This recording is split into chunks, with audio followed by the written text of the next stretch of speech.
Hello. Hello.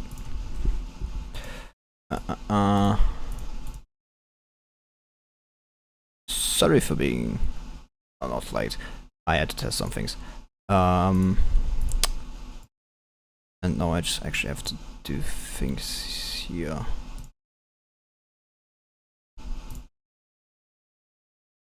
Hello. Hello, hello. Let's change that one to that one. Today's not going to be, really structured, as I said. As it's a rant. It's not supposed to be structured too much. Structured. Come on, why you not? No. Oops. I was asking myself. Yeah. For I will be starting by ranting about the three people in the thumbnail. The announcement, whatever. Because I have certain hate for them. And I'll be honest, it was like sometimes like choose who I wanted to, be angry at. And actually, nice intro. Yeah. I got, I like did some things. Like I've also like an end screen and everything. I like them. First up, no esoteric something to be expect nothing too esoteric. I'm just going to rant considering like for some that may be esoteric. So don't expect like God, what was that one dude's name again? That's like really really esoteric things. I should have made some background music. Now I forgot I don't have anything. Shit. Whatever. I'm just going to rant, and that's going to be it. We'll start with Milyukov, because I hate him. The biggest thing you have to know about Milyukov.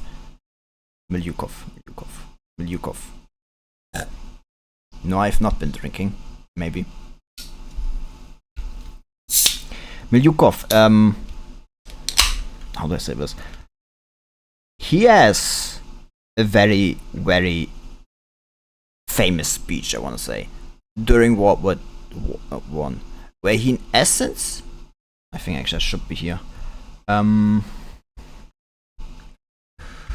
me. Oops, wrong one. Wait, I was still on that.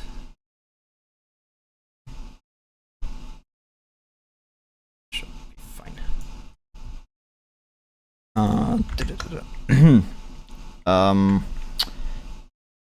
Where is that? Is that speech like here?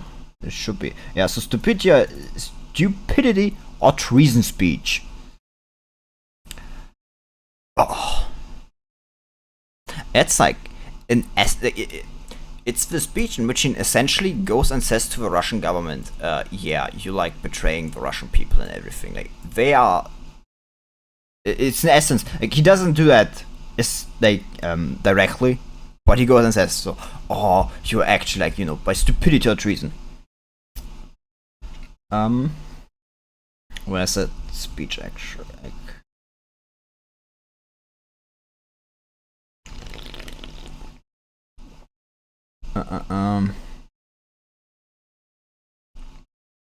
Yeah, like, is.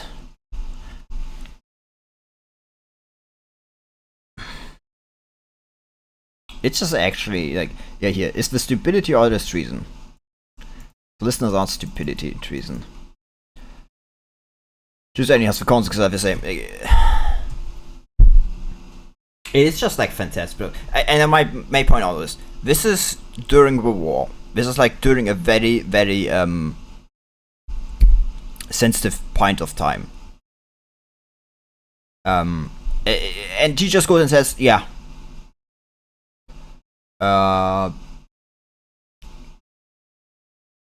This is essentially, treason. Yeah, of course, like he doesn't call us that way because if he did, he would, be thrown out of the Duma anyway. But no, he goes and says. Of course, he like doesn't accuse the like monarch, but he's a cadet. Like, he's in his essence a liberal. And his it's like another thing. This personal dislike of like, there's a lot of people in this at this stage in time which have a personal dislike against Nicholas II, and it's actually kind of amazing how that like, and these people are just like doing these things not because like, oh, it's the logical thing or something like that, or because it's the right thing to do. It's because they have a personal like dislike against Nicholas. Because like, this is another thing that like happened. Because like, before the February coup, an army was sent to deal with Petrograd's like uprising, unrest. But the dude sent there had a personal dislike of Nicholas. So what did he do? He went there and he dragged his feet. He didn't even reach the city. Like, he reached the outskirts of the city before like, the February coup happened. But he had like the opportunity. Not only that, he also like, with this action, like, absolutely like put the rest of the imperial family, of like Nicholas's wife Alexandra and their children in danger, because it was like lawless pretty much in that city. And that's like another thing.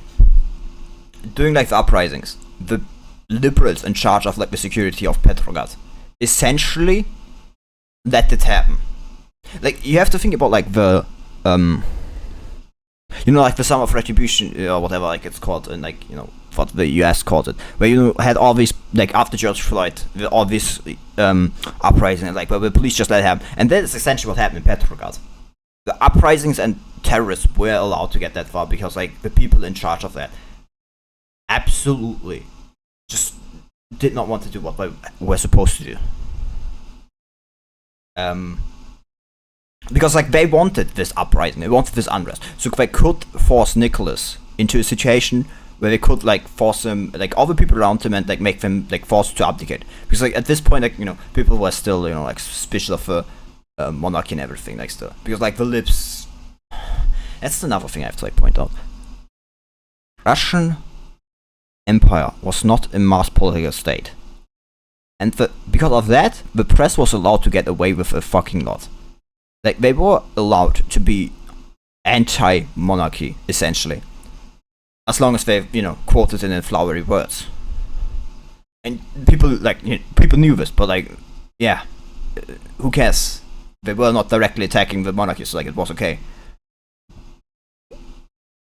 And that's like the difference I have to like point out. Like, this is like a big difference between like a mass political state and a more purely authoritarian state like the Russian Empire. And this is also like a problem with like, and that's like the whole problem with like, it's like, I'm just like ranting and getting away from Russian history. But you have like this problem. It's like along in modern politics, this is also like a problem where you have all of this.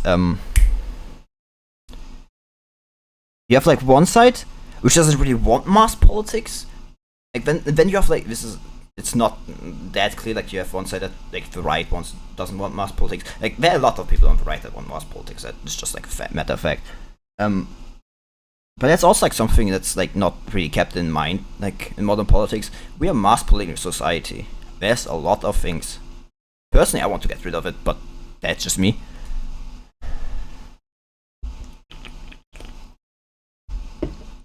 And this mass political society is like inherently totalitarian, but I'm getting away from Russia.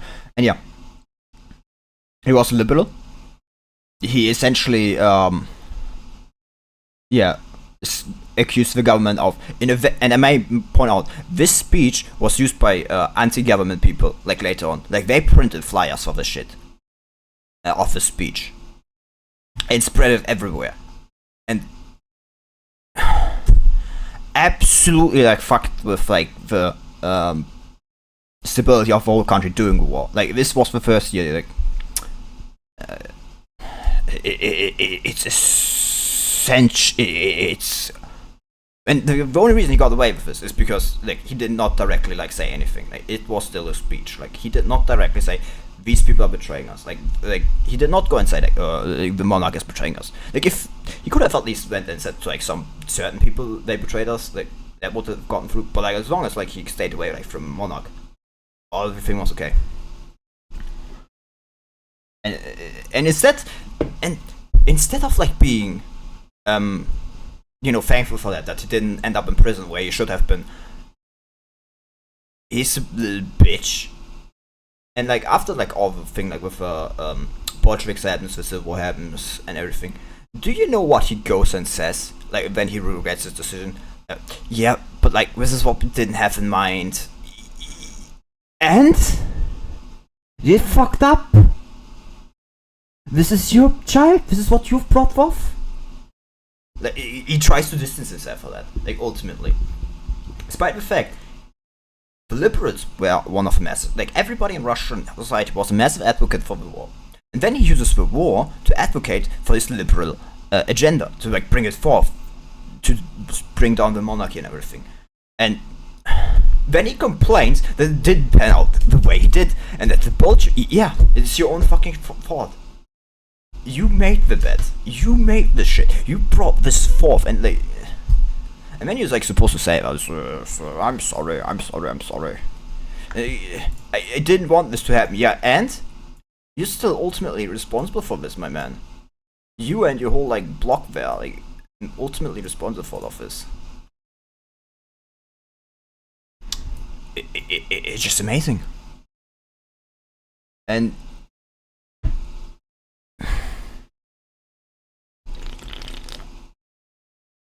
that's what you have to like kind of know this more, but I still have things to talk about. Now, I take like most know Milyukov to like a certain extent. Who people may know less is Rodzyanko. I actually don't know how that is pronounced. I've only ever read that.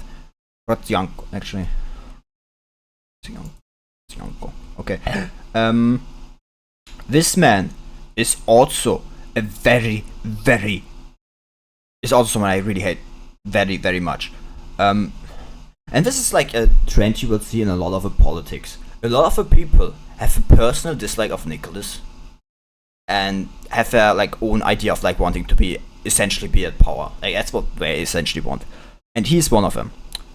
But his biggest thing is being a liar and a drama queen. Not only does he present things as far worse as they are ultimately to Alexeyev, who is a key figure that the application whole coup even was able to happen. And he is he's like just utterly a liar. I don't know if that's like written here, but then he here. This is like one of the things. This is what Rodzyanko told the Tsars, told like Nicholas, and like sent him out like a telegram and everything. What was Nicholas's response to this? He ignored him because Rodzyanko is like an utter fat drama queen. I don't know the exact words, but like something along those lines. Like he called him a drama queen, as much as I'm sure.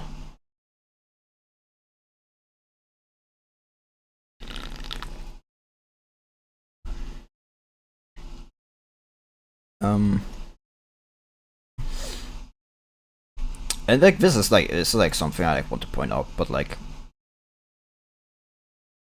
this is like another thing I want to point out. This is utterly like propaganda, because like I mean it's what someone like Rodzyanko would think Alexander is, but Alexander was never made rich in any capacity. Not only that, she wasn't even Petrograd. She took care of her 6 children. The Duma and everybody else, like the local politicians, were in charge of taking care of everything, while Nicholas was at the front. Which they then absolutely abused and claimed Nicholas is at fault for everything, despite the fact that it is their duty to take care of it. And then they intentionally fuck up, may I point out.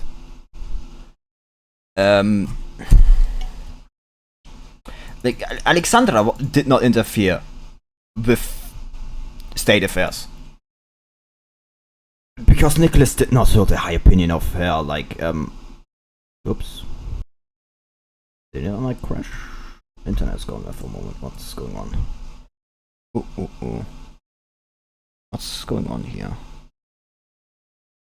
I'm having some spin like going. What the fuck? This did not solve the problem, it seems. Shit. Shit. I'll try something else.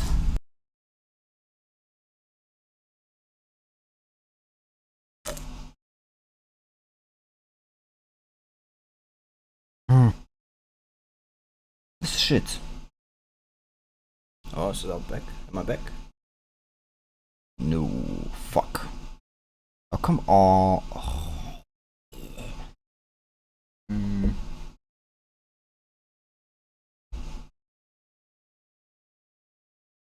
Come on. Yes. It worked so well yesterday! Well, not really, but good enough. What's going on?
I'll tell you nothing when I'm to completely restart my computer for this to work.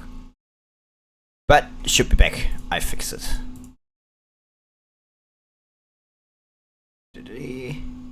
Well, which is great now because like probably everybody's already gone at this point, aren't they?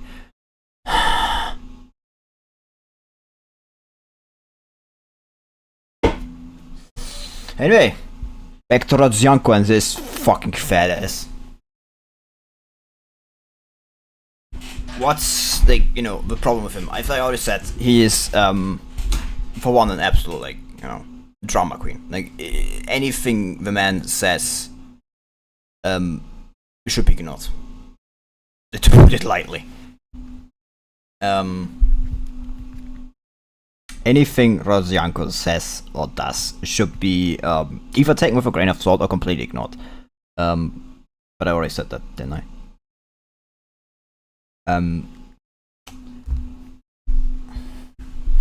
For example, like, and like as I said, Alexander, like, for one, had absolutely no like influence on state politics, and everybody that says this has an incredibly shallow understanding. Nicholas did not take us seriously on anything in politics. He loved it, but and like this is like this dynamic, like which people like, which some historians like try to present, like the other way. Yeah, we are back. It's like some historians try to pretend the other way around. Where like, oh, she had like control of him. No, I'm sorry, the man did not care that much, like, about her political opinion. Because this may surprise some, he didn't have the highest opinion on like women in politics.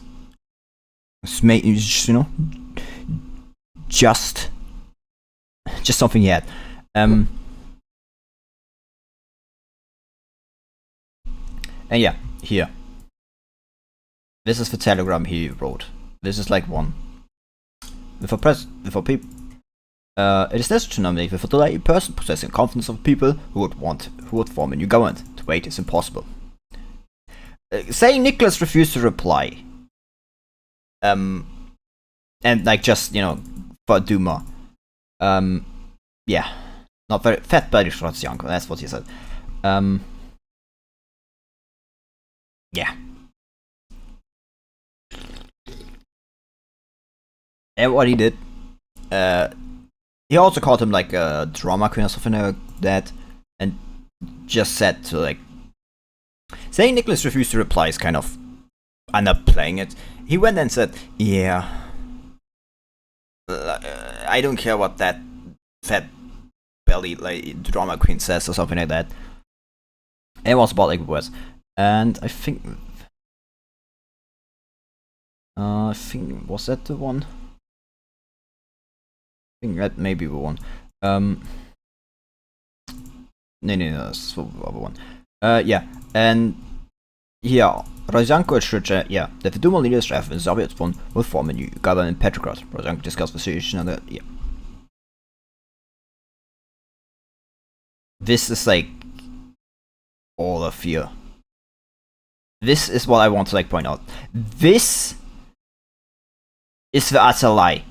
Because Rozyanko, I want to point out, Rozyanko didn't just say that the Duma like would lead. He did not just say that they would lead. He said that people trusted them and that they would already like, lead them. That he had like everything under control. This is underplaying what he said to Alexeyev. He said he had everything under control. That the people trusted him, the people trusted the Duma, and the people would trust him.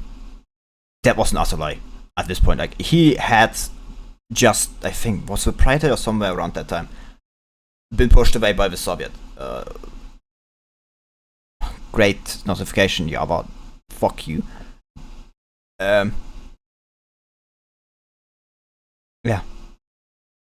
And this is like the one lie that sets the like for some. It like spirals this. Like, it's one of the reasons Alexeyev even went like ahead with this, because the man was like politically very much just neutral. But sadly, in the mass political, due to the fact that, you know, mass politics was not really under control and everything in that time, meant he more or less bought into like the whole shtick with the government, despite the fact that it's complete and utter like bollocks with like a lot of things. So, yeah, and it's another thing I want to like, point out with Russian Revolution. It's like one of the earliest events where a lot of like people in power are just completely delusional about what's actually happening and living in their own little bubble. And that's like one of these things I want to like point out. It's like one of these. They're living in their own like bubble. Rozyanko tells Alexeyev and everything, oh, everything's under control. He just lies to him, straight up, for some bizarre reason. Why?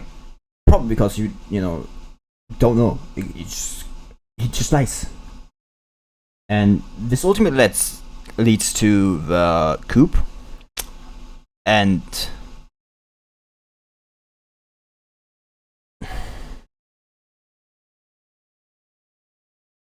ultimately it just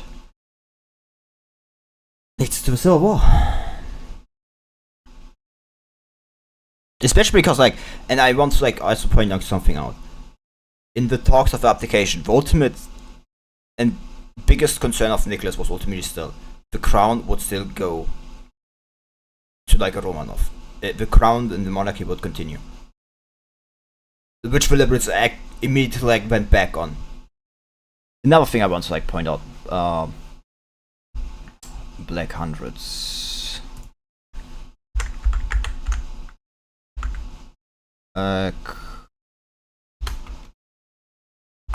Hundreds on, like, the maybe should have made my Google search not open. Oh, whatever. All you see is, like,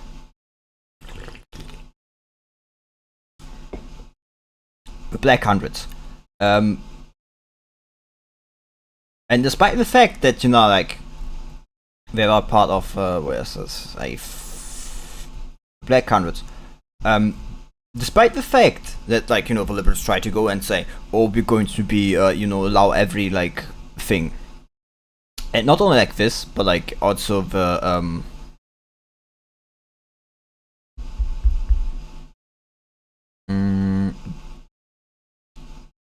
but yeah. The Black Hundreds, you know. The libs were going to say, oh, we are going to, you know, like, allow everything, and the socialists and everything, you know, like, oh, we're going to not be oppressive and, like, things. What was, like, one of the first things the post-revolutionary government did? Arrest the leaders of, like, the Black Hundreds and, like, of the nationalist wing of,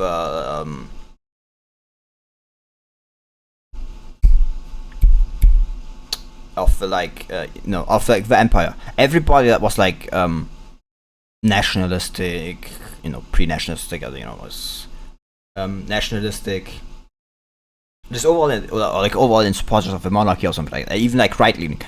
And I want to point out, this right-leaning thing was very much stretched, very much later, what, like, constituted right-leaning. And that's, like, another thing I've, like, to, like, point out, like, the 1917 elections in Russia. These elections are called, like, free and fair. They're absolutely not. Because I want to, like, point out for one thing. Everybody to the right of the cadets was banned from this. They were gone. Like, at this point, as I said, the leaders of, like, the Black Hundreds and their, like, political party had been arrested at the start of February. They were, like, didn't even have a chance to, like, do anything. They were gone into the prison with them. Think actually it was, like, the political party or something like that. All Russian Congress. Where's that one? Sec. It's like the they're, like, part of a political group, if I remember correctly. Yeah, the Union of Russian People, was that? Yeah, the Union of Russian People. Yeah, it's absolutely, like,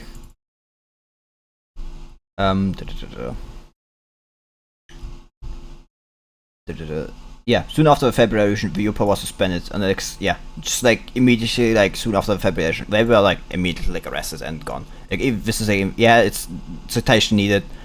Yeah, I'm just going to point out that did happen. It's like, because, like, this is, like, and this did happen again, like, here. Everybody to the right of the cadets was essentially barred from this election. Anybody that tells you this was a free and fair election is fucking lying.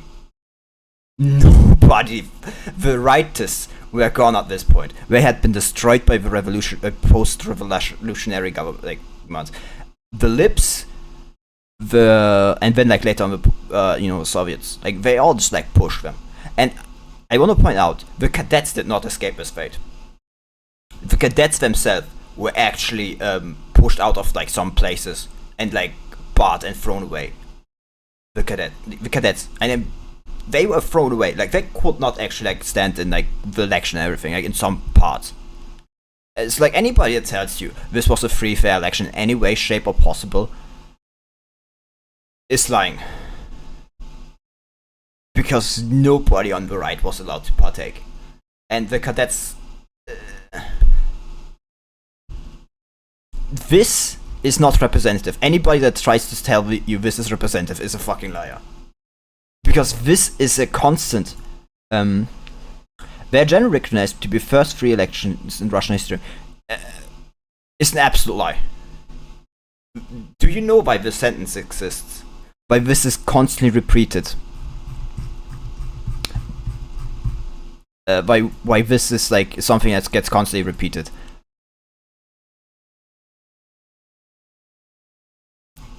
That is, we have to thank our third person for this, Kerensky.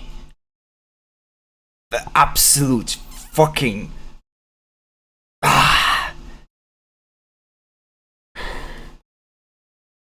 He is arguably the one that is the most responsible for everything that happened to.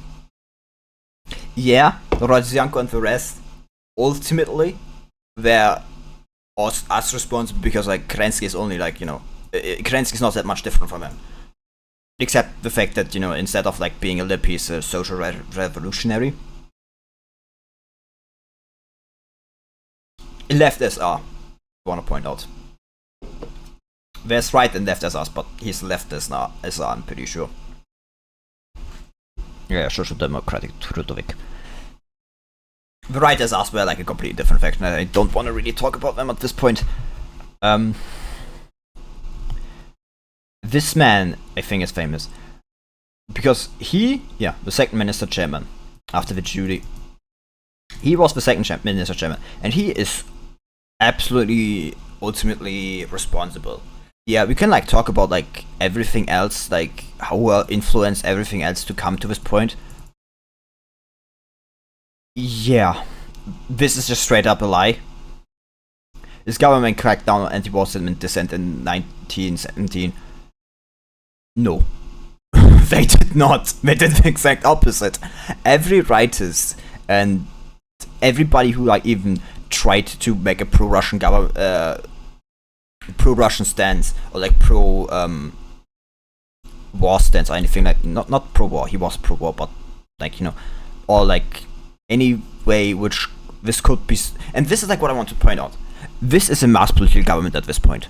This is a mass political government, you see. This is complete and utter stark contrast to the government that came before, the Russian Empire, under the autocrats, which were, they were autocratic, but they had done nothing of this sort. Like, Nicholas had done nothing of this sort. If he had done it, it was always after, like, he did not arrest someone just because, he said, like, something as a certain thing. I mean, yeah, to a degree, but that was mostly because they were also terrorists who had killed people and everything, or had plans to kill people. Like after 1905, I was like, and this is a mass political. So like everything which could be seen as a threat to revolution was arrested, stripped from power, and like just cracked down upon. This is a mass political government. And I want to point this out. This is a mass political government. This is not even like a case of someone arresting like political leaders that were against him, because these were like common people were arrested. People who, not even like people who were like, saying, "Oh, we need to get rid of the government." This were people who just like sounded a bit too right. People who went and said, "We need to win this war," something like that. Even people who wanted to just like pick up punishments or something like that, to more discipline in the army.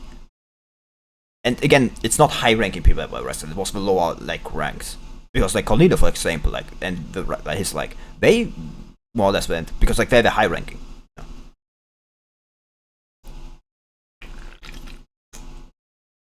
And this is like even funnier.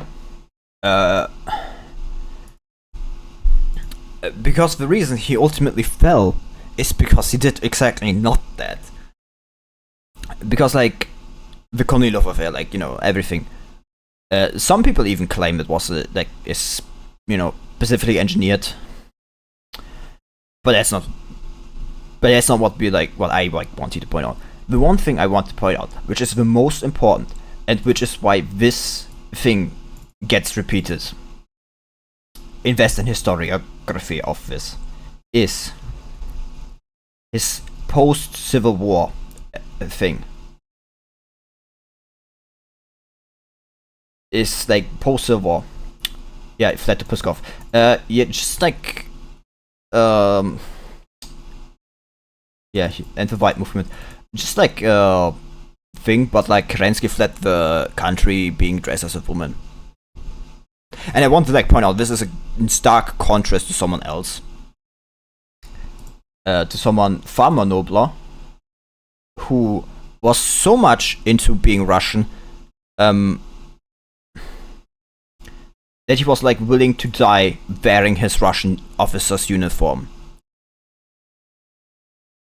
And that's Count Fyodor Turovich Keller, who was absolutely loyal to the end to Nicholas, and instead of like trying to disguise himself as a German to escape, you know, like the Cossacks and everything, or like the anarchists and everything, in like the wake of the revolution in Kiev, he preferred to ultimately die in his Russian officer uniform.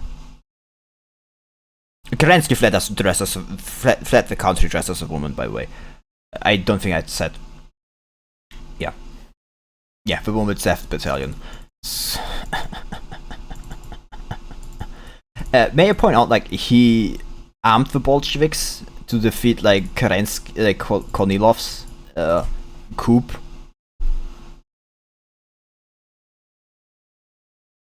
Yeah, he emigrated to here. According to the latest grandfather, Kerensky's grandson. He emigrated. Yeah, he was first in France, like a lot of people, that then emigrated to the United States. And this is where the problem is. Kerensky eventually settled in New York City, living up the Upper East Side on 39th Street near Central Park, but spent much of his time at the Hoover Institute at Stanford University in California. They both used and contributed to the institution's huge archive on Russian history, and when he taught graduate courses, he wrote and broadcast extensively of Russian politics and history. His last public lecture was declared at Kalamazoo College in Kalamazoo, Michigan in October 1967.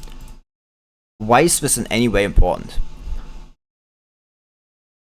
Because Kerensky and his ilk, not only him, a lot of other people whose names are fleeting and escaping me right now,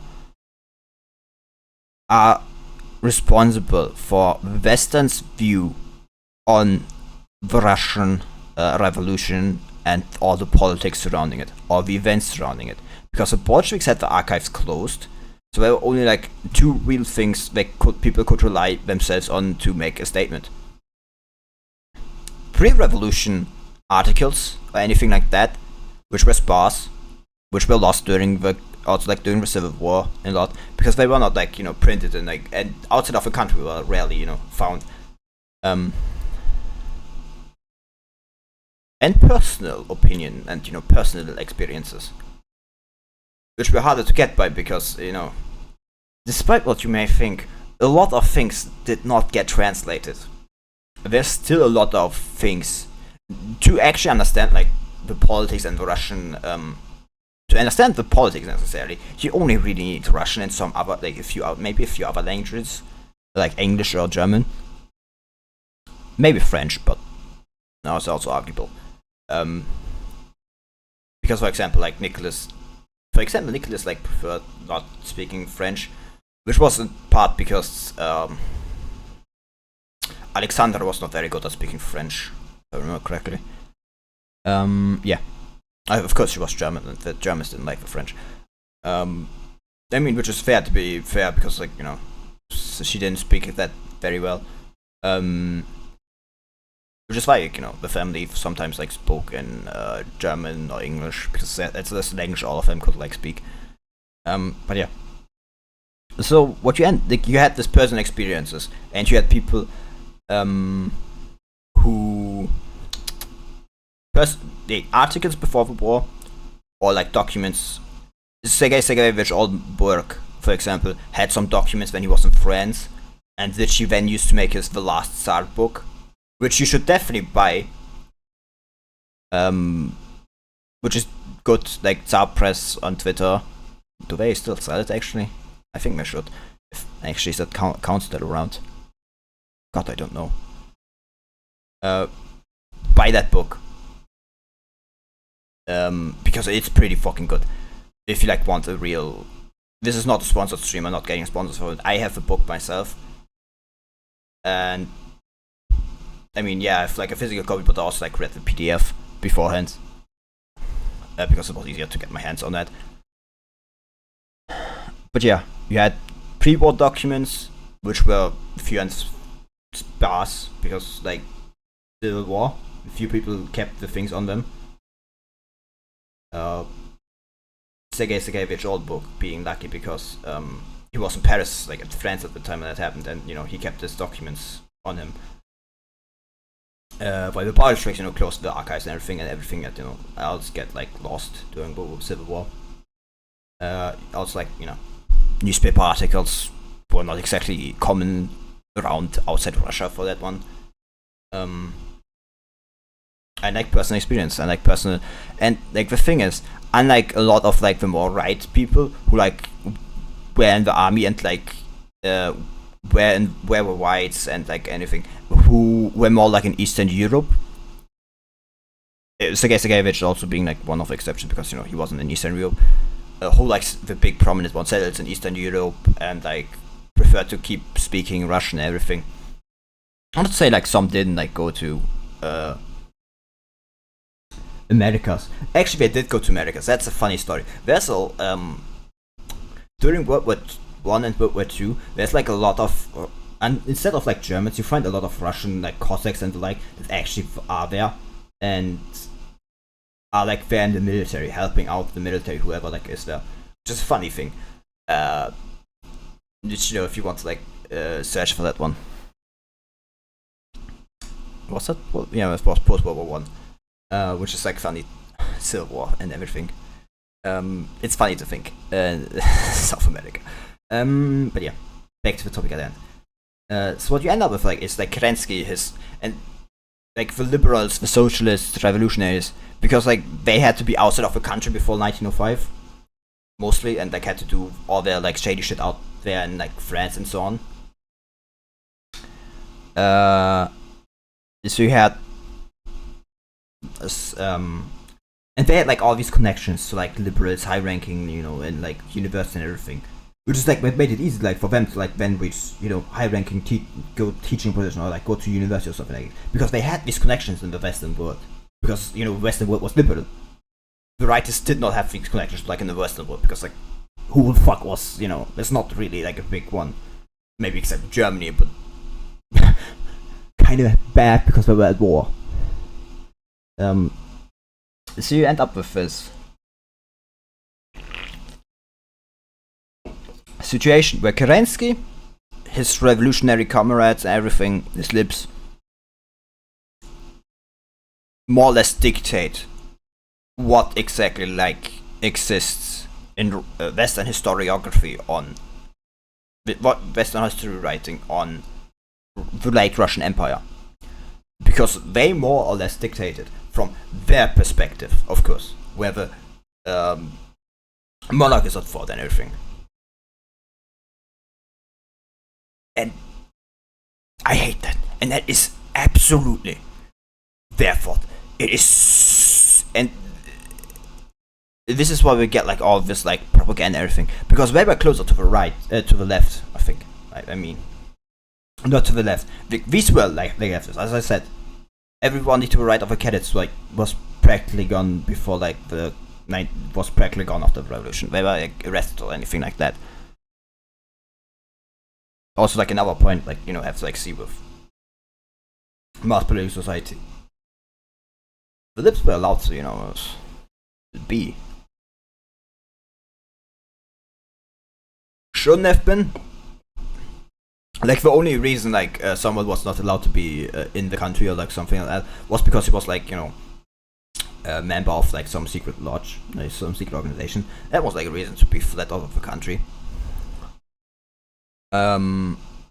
Freemasons, for example, were very much looked down upon, and that was, like, a reason you could not be in the country in Russia, I'm pretty sure.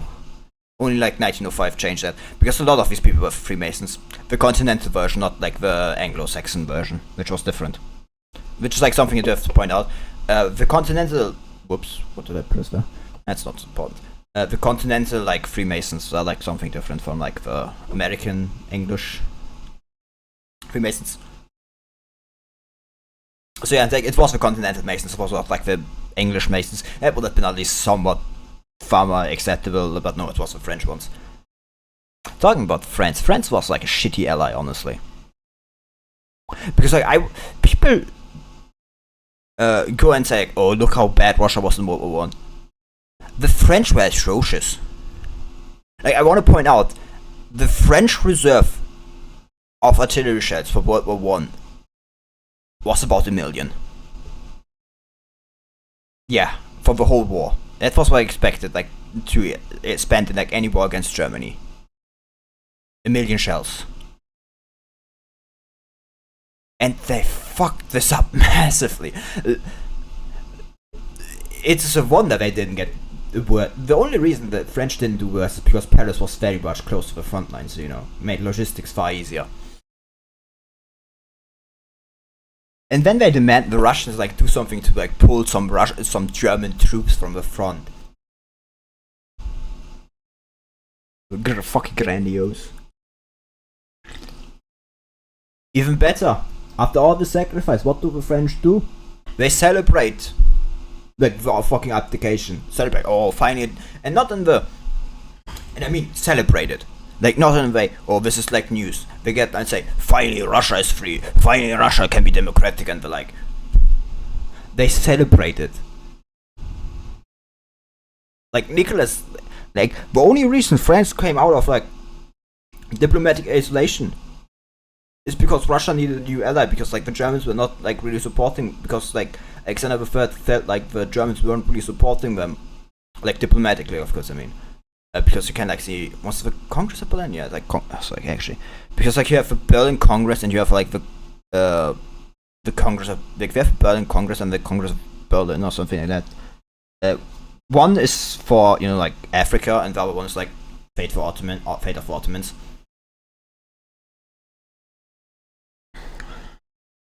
And the Germans, like, didn't support the Russians in that one.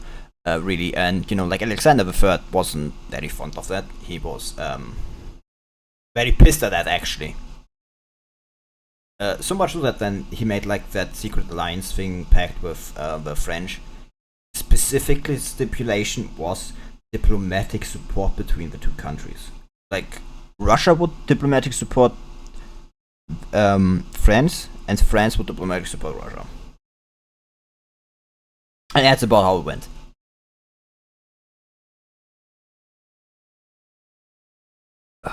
What was I talking about again?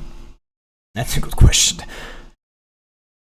Like, if there's, like, any question about something, I'm, like, here. Please don't ask for names. I'm bad at keeping names in head. As long as it's not about names, I should be able to answer it. I may have been awake a bit, but, like, if there are any questions, I'm open. What else did I want to pay? It's like another thing I want to talk about with war. Like, people, like, really don't understand about the war. There's, like, this one graphic I have, which I want to, like, show. Where is it? It's like, people, like, go and say, like, Russian, so French were still salty about Napoleon. You could guess that, yeah, about. It's less being salty about Napoleon, more that, We were absolutely like having drunk from the Kool-Aid of like liberalism and everything. It's the French, it's the French Republicans and like everything, like the French liberals. The better question is what weren't they celebrating? But yeah. Let me like show this picture. Actually, I should have kept that thing in name. Something I want to point out, like when it comes to it's like this one picture here, but like Russian shell production during World War One. Like you can like see the massive difference like during World War, and when people like talk about like in fact, for example, like Nicholas was, I want to like point out that the massive spike in production is straight up like from Nicholas like personal intervention of this. Like the massive spike of like why it like even goes up that high ultimately. You can see auch like also like that fluctuating a bit and like going down when like after following the revolution, barely like getting somewhere up again during July, and then fucking off again. But it's in Russian, but Anyway, what you like, and this is like one of the things like that Nicholas like personally did. He instituted a council, like he by decree made a council that was supposed to gather war material. That the council ultimately came very big corrupt, and like he was in part returning to Petrograd to like cull this corruption to like deal with it and make it like focus again like on actually going for war. Actually like for war material, and like this is artillery shells. I want to point out like this is artillery shells per month. Like this massive increase is like personally done by me, and this is like another thing I want to point out. This is a massive like material advantage at the start of 1917. Like at the end of 1916 and the start of 1917, going into this year, the Russians will have massive, like into 1917, would have had massive, like, would have gotten a material advantage on the Eastern Front. And then the revolution happened. And I want you to internalize this graph. This is one of the graphs where, this graph is one of the massive reasons why when people go and say, oh, the Russians couldn't have won World War One, or they were lost World War One.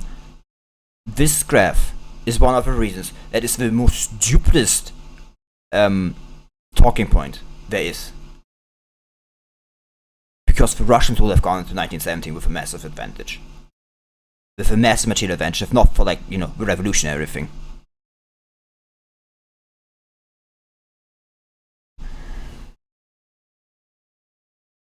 If not for like the revolution and unrest, like they would have massively increased, gone with a massive advantage into the war. Into the year 1970, and I want to like point out in 1917 the Russians were also like preparing for a naval invasion of Petrograd, not Petrograd, what the fuck, of Constantinople, Tsargrad. Kolchak was like in the Baltics and not Baltic, Black Sea. Like was where like the the admiral and everything coordinating the effort, and like with the dominance of like the Black Sea, he was preparing to invade like Tsargrad. The regiments and like theirs were already like being made for that, like already being made for were already being made for they're already being prepared for like invasion of the landing and everything. And like, then there's like some people go and say like, oh, they could have never done that actually, because like the British failed. Yeah, but the British also had to go like a very massive way.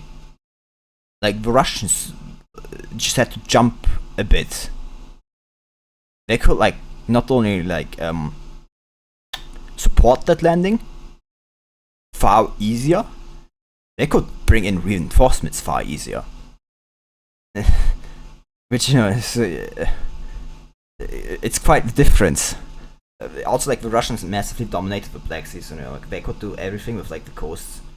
And like, it's not like the Russians hadn't done it before. Like on a smaller scale, they had used like landing troops to take a city in, Turkey, like in like the Ottoman territory, which is like actually, let's think. It's the World War One. It's like World War One. It's like, let me go for that one, and then I go for the front.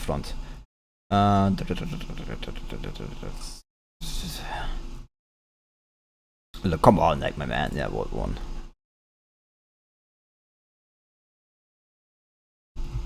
Go like for the theaters, Western Front, Middle East, Caucasus. Because like in the Caucasus, the Russians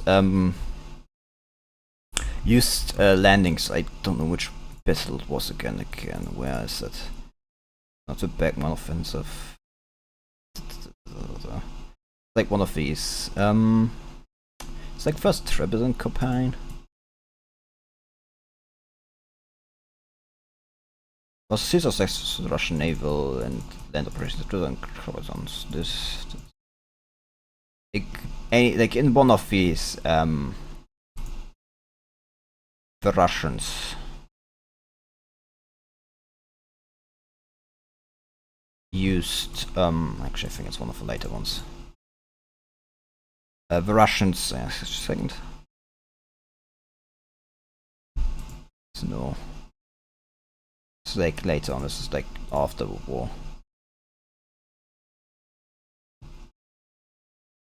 It's like afterwards, after like the civil, during the war.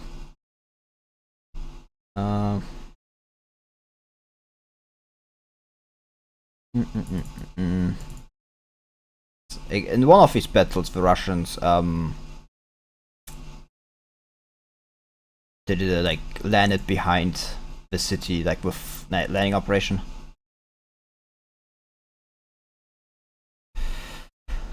I don't think it's seeable. Can't like see it.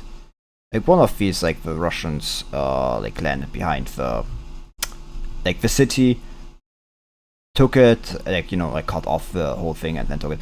It's not the same as the not actual naval landing, but it worked the way it did, and that's ultimately what it turned into. Now that we're like done with like World War One, and there's like still a lot more I can do, but I want to also like focus on other Russian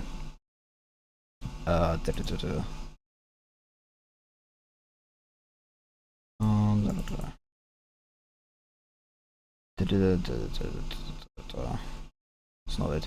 Like go for something else, do something. Talk about a different part of the Russian Empire. It's like something I want to like point out, which is like often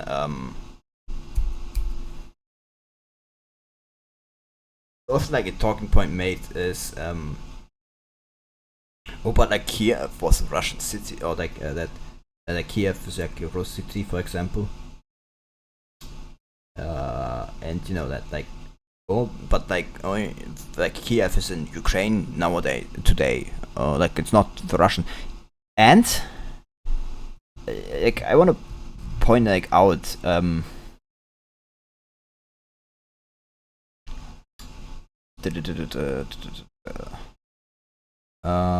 like Ivan the Third is like kind of a shame that the dude's like, simple fun fact, Ivan the Third is called also Ivan the Great, and like he was succeeded by Vasily the Third, who was succeeded by Ivan the Fourth, which gives Vasily the Third like sometimes the especially like in English, this is like a funny thing, because Ivan the Great, Vasily, and then Ivan the Terrible. So you can like joke about Vasily the Adequate, but yeah, not the fuck that I want to talk about. Yeah, Ivan like it's like one Ivan, where do I want to go? Grand Prince of Moscow. Yes, the Grand Prince of Moscow. like this is like for one like Daniel, the first, like the youngest son of Alexander Nevsky. And like, people go and talk about Kiev and everything. Yeah.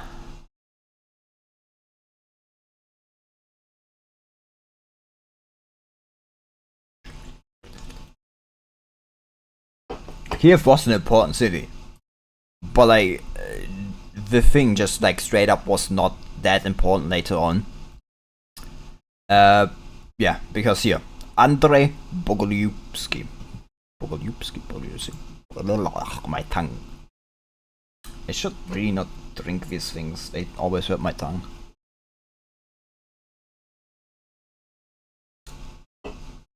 Yes, Andrei. What is his importance? It is very, very important. He sacked Kiev. That's about it. The man sacked Kiev. Yeah, here.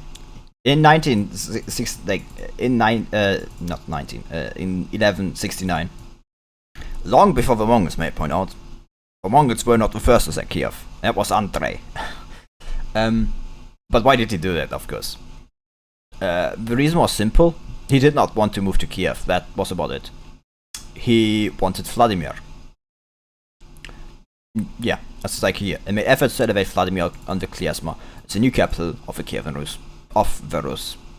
Not Kievan Rus, of the Rus. But this is kind of... It's right, but also wrong. It's more that he didn't want to move from Kiev, from Vladimir. He liked Vladimir. Vladimir was his city. And he did not want to move. So he went, burned it down. So like when he became Grand Prince, he just went and burned Kiev down. Because like fuck Kiev, I guess, and yeah. And you know, built like Kiev, Vladimir up massively. Didn't stop the people later on though. Also like he pointed his like he made his brother like I think the Prince of Kiev, I think. But yeah.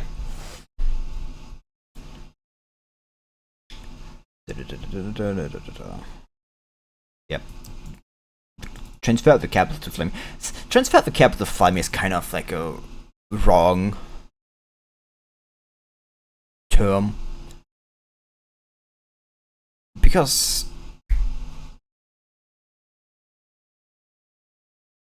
technically the Grand Prince simply stood at got like the highest Russian succession, like during this point in time, works on a rotary system.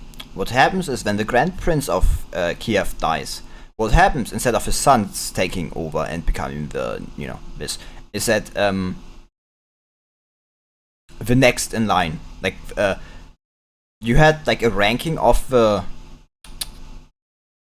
domains, of like the lands and everything, of the princedoms.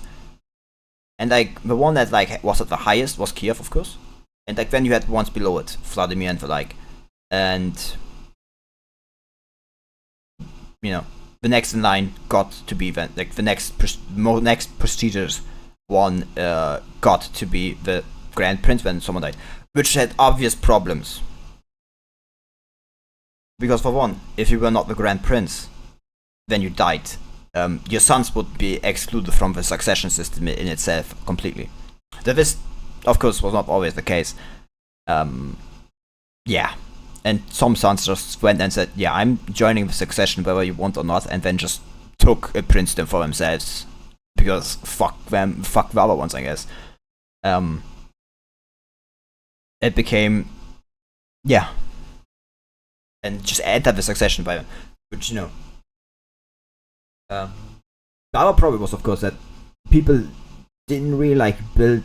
For example, like in you see it like for example something you didn't like have for like in Western Europe, where you know people kind of tended to keep their title are the same and like live in the same lands. What you had through this rotary system, what you had is that a lot of princes didn't really build a lot of for the place buildings that was meant to be permanent, maybe except for Trebits, but that's a completely different thing. So like you end up with like this, like people didn't really build necessarily everything that was permanent. Like structures were like not like a lot of permanent structures were not built or anything like that. Um,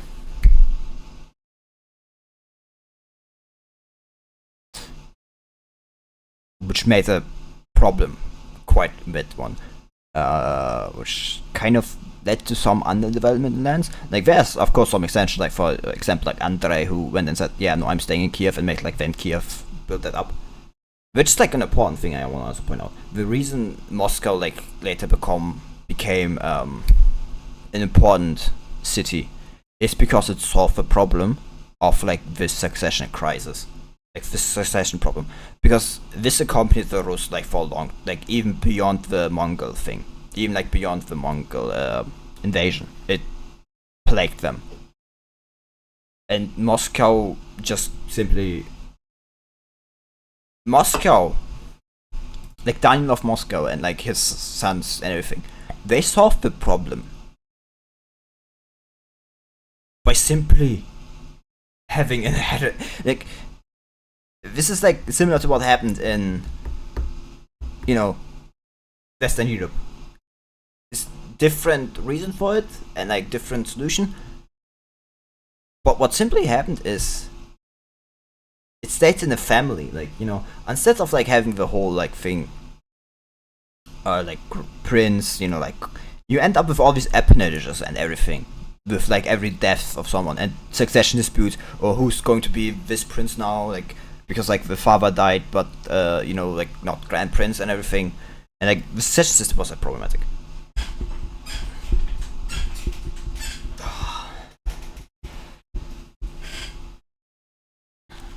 And like Moscow ascended simply because they got rid of it. And what happened is father succeeds father, son succeeds father, succeeds father, and then you just like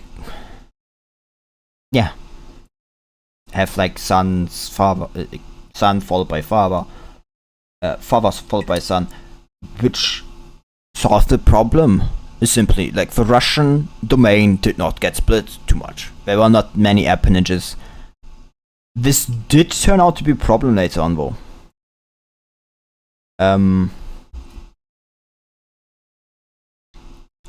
Kind of later on, because like I mean they didn't solve the problem completely. Like there was like a Muscovite civil war. I was like EU4 actually starts with technically the time frame for Muscovite civil war. And it's where Vasily II gets blinded.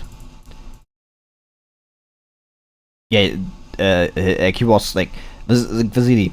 Technically, he's his father, but due to like tradition, and everything, people like sided with like this uncle and everything, and kind of was one of the reasons, and I guess one of the bigger like things in Russian history, where you had like the Muscovite Civil War. Then like Moscow changed hands several times, and Vasily was blinded, which I may point out is something kind of inspired by the Byzantines, except that in the case of Russians it did not stop him from ruling. It didn't make him ineligible of ruling. Your dad doesn't like Alexander Nevsky. Why?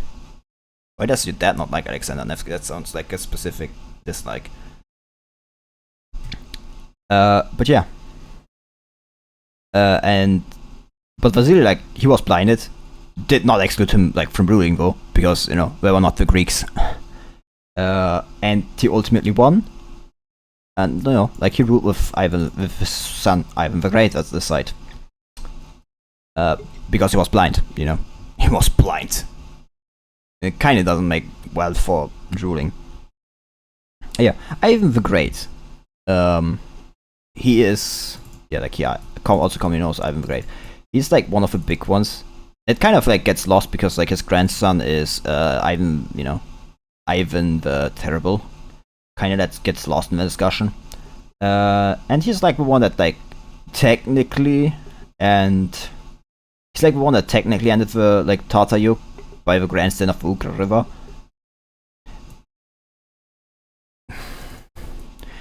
but it was also practically like, people go and always say like, oh, when you heard about him and Alexander Nevsky, about Alexander Nevsky, when you heard about him and what he did, he was very confused why Russians like him, because the guy betrayed his people by putting down the road against the Mongols once or something.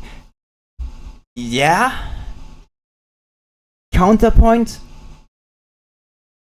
That was kind of what else was you supposed to do? My dad compared him to NSB. The thing is, like, what else was supposed to happen? Does he side with them and like then let the Russian cities be burnt down again? I may point out, Alexander Nevsky, Alexander Nevsky, like, may point out, like, Daniel was born in 2061. Yeah, so like, it's not that long after like the Mongol invasion and everything. Like, and Alexander Nevsky, yeah,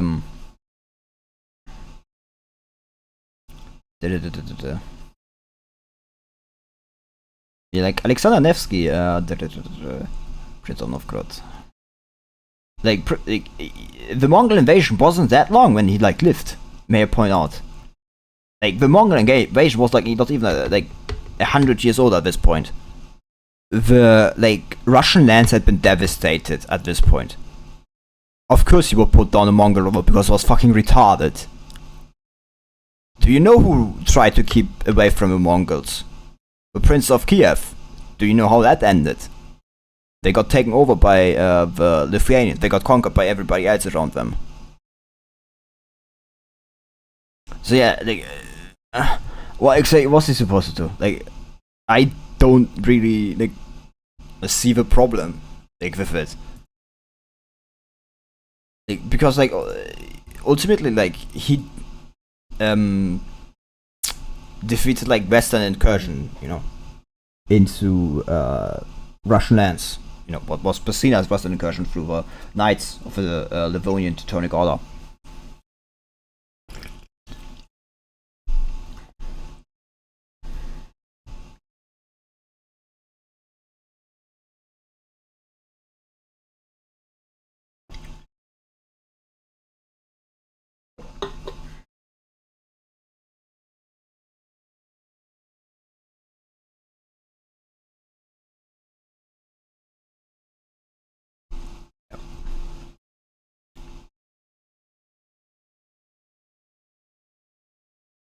Yeah, figures.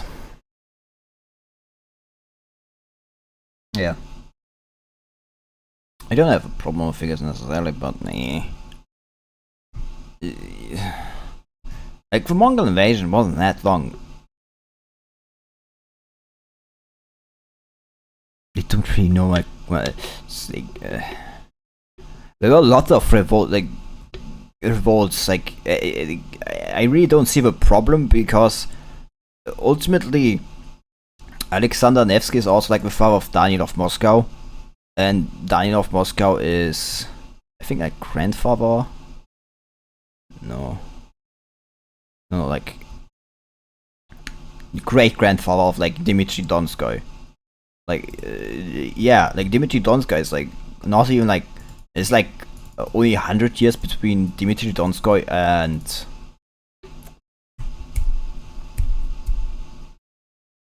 Alexander Nevsky, and like maybe this is giving Alexander Nevsky a bit more credit than he should, but like ultimately he's like, you know, his descendant, like the princes of Moscow.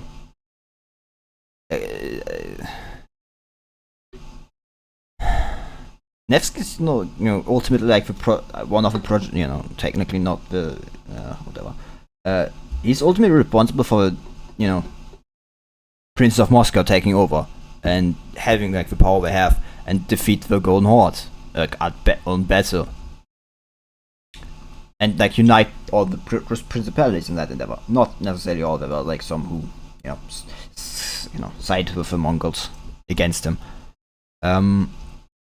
It's like the lands of the Rus had been massively devastated during like Nevsky's time.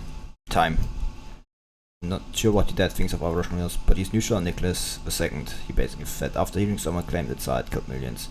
People just went, our Russian royals do that, so what's bad about that guy? But yeah.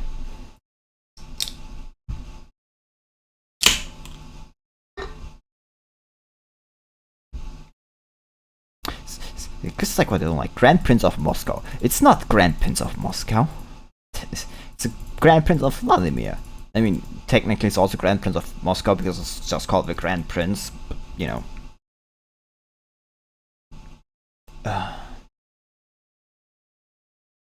He is like, you know, at least like he is known as like correctly as Grand Prince. But yeah. Why does he like I mean, I can understand why he may like Gorbachev. Why did I say Gorbachev? Because I want to drink alcohol. But yeah. And I want to like point out, this is like pre-Mongol. Again, like Andrei is like... The rise of Vladimir comes pre-Mongol times. Like, this is like before the Mongols. I mean, yeah, the people are kind of...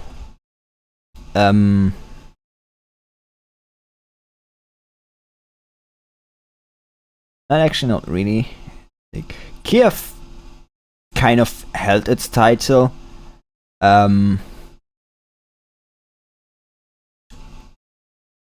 But like on the same like thing, Kiev also lost its thing. And you know, like here's a fragmentation. Like the fragmentation happens, you know, somewhere before the thing.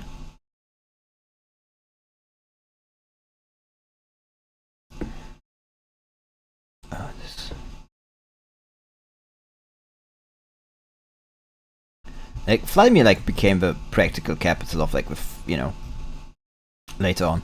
Again, like this is pre-Mongol. Like Vladimir rose to success to like shortly before the Mongol invasion. I mean, shortly, maybe, you know, underplaying it.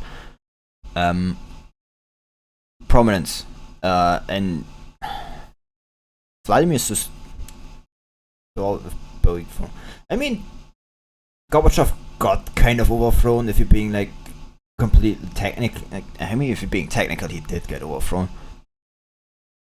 But like one of the reasons this was able to even go through it is like, and I may point out I'm not an expert like on late Soviet history, is that a lot of the Soviets also like knew they had to reform.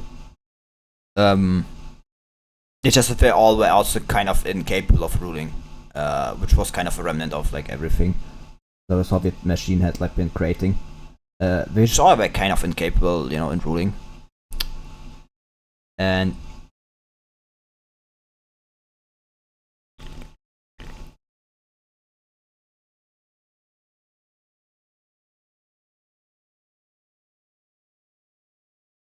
like this thing, like staying in your own city, is like something that continued. Like despite the fact that like people, you know, like got the title of Grand Prince of like Vladimir, they tend to stay in their like city, as like is mentioned here.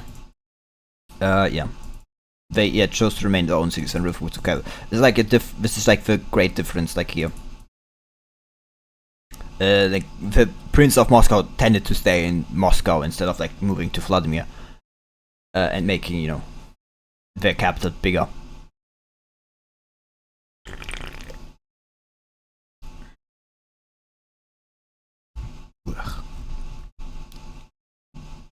It's like the one other thing. It's like what is this? And this is why people do go and say, "Oh, but like Kiev, they didn't have Kiev." Yeah, but they had Vladimir. Like the Grand Prince of Moscow like had Vladimir, and like arguably just as important, if you know, arguably just as important as like Kiev at this point in time. Which kind of was the point like Andrei had wanted to do anyway. He wanted like, you know,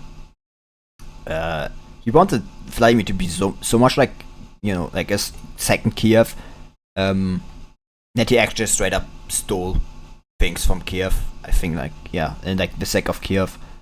Where is it like? I don't know if it's like mentioned here, like sack Kiev. Like he Kiev succession crisis. The sack. That he just straight up like stole gold things and everything.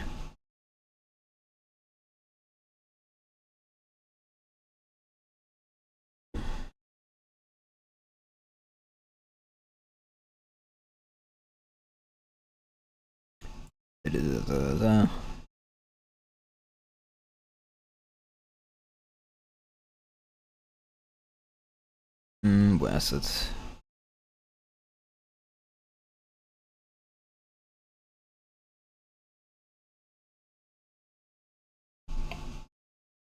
Where's like this exactly what you said? I don't think it's actually on Wikipedia. If you ask me why on Wikipedia, despite the fact that's a shit source, because like the only one that's like easy to like jump between things. I could have opened like a lot of like articles or anything like that, but I don't wanna. I'm not sure I want to, honestly. Just don't.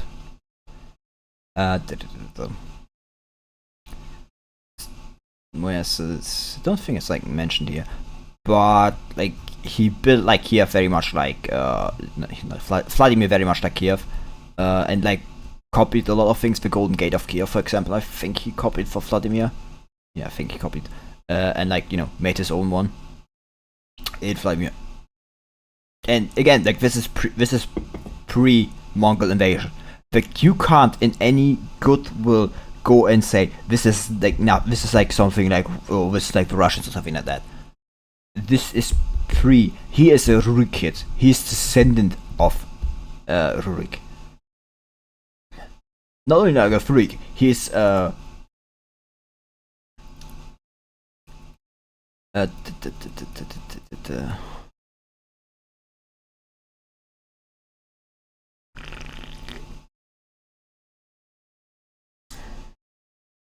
yeah, he's the son of Yuri Dolgoruki. I'm pretty sure. Yeah, that should be like one of his. No, it's no, wrong one, wrong way around.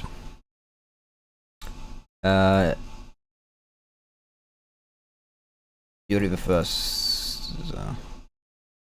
Who was this? Yes. It's kind of weird because like why the fuck what? It's like I'm sorry, but this kind of like threw me out there, like using this fucking spelling. Oh god, it actually hurts the eye. Volodymyr. God fucking damn it. Yeah, like here, Andrei. That is like Andrei of like Yuri Dolgoruki. Who himself, is like a descendant of Vladimir Monomark, Vladimir II, who is the son of Vesevold, Shem, who's like, grandson of Yaroslav the Wise, who's the son of Vladimir the Great, who's the son of Sviatoslav the First, who's the son of Igor, who's the son of Rurik. Like,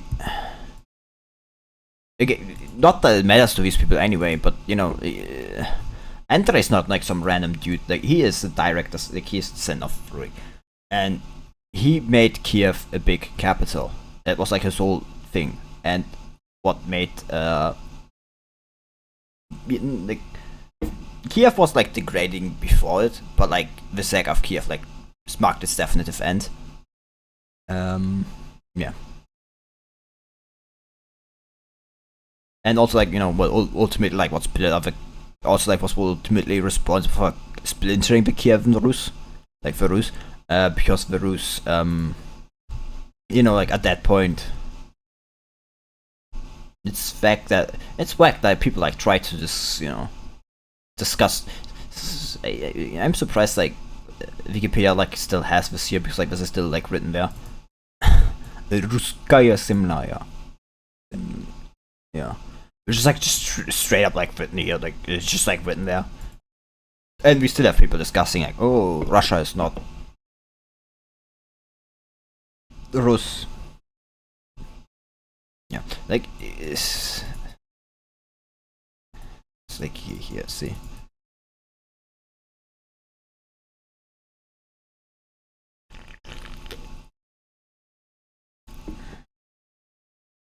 Wow.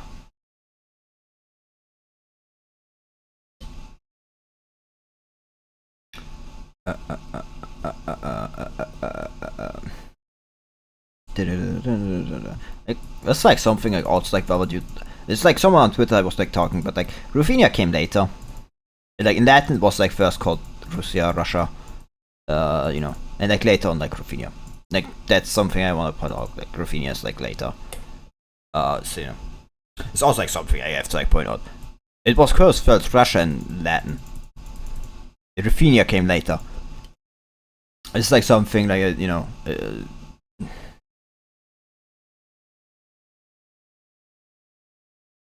Yeah.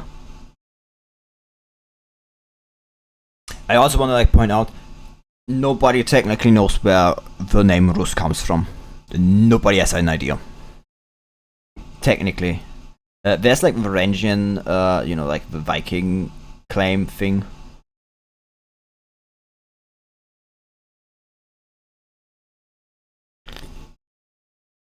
The Nordic theory. Technically.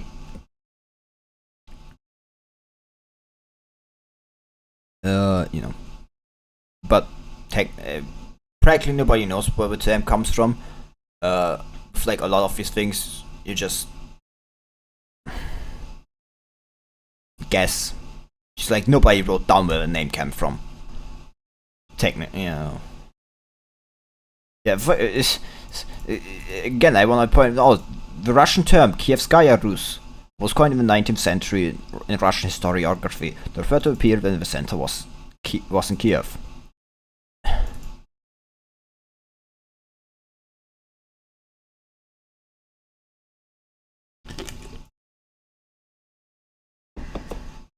And like in English, the term was introduced in the early 20th century. Like this is not a term that existed before, and that's like something I want to like make clear.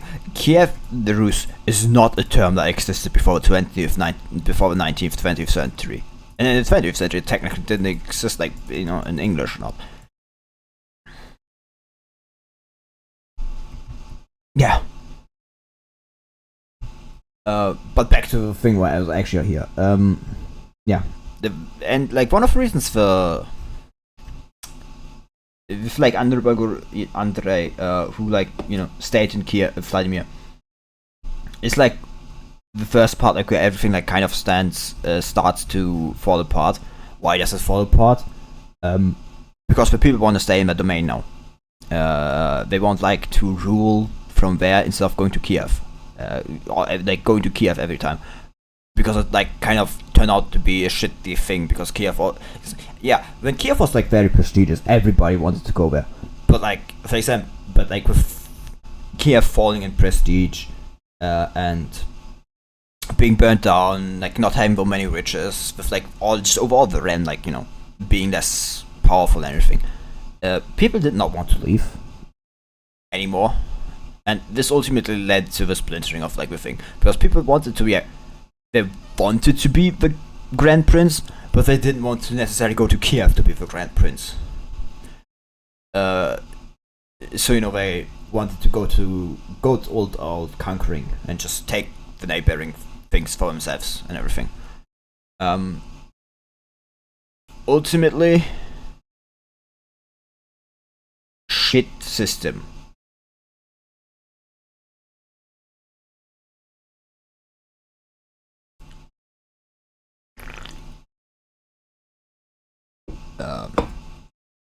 Yeah, like this is actually here with succession issues.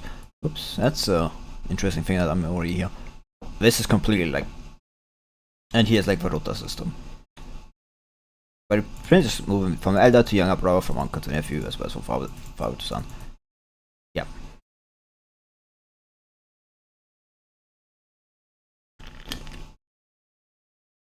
And this rota system was the problem. They rotated and became more prestigious, which moved them through different princedoms and everything, which kind of bullshit again. I want to point out because what you end up with is people who get excluded, people who think they should be included, and everything. Oh god. Okay, like I have to leave. I have to go to the toilet and be back in a minute. If you have any questions to ask when I'm gone, ask them. I'll be back and answer them.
Ah, I'm back. I'm back. Oy, oy.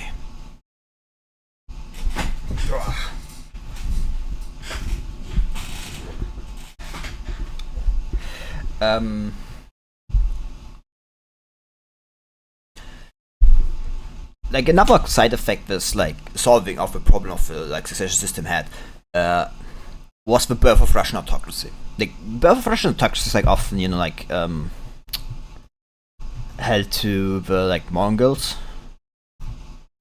Like and then they came and like so, which is completely utterly retarded because like pre-Mongol Russian succession was far closer to pre-Mongol Russia was far closer to the Mongols than like post like the Grand Duchy like and everything that Southern were. So people have a complete like wrong understanding of like how hordes work. Like I just want to point out in hordes it was not uncommon for like a father to kill like a son to kill his father, just so he could succeed his as the Khan, as the ruler. Which is not exactly something that happened, in the Grand Duchy, or something like that.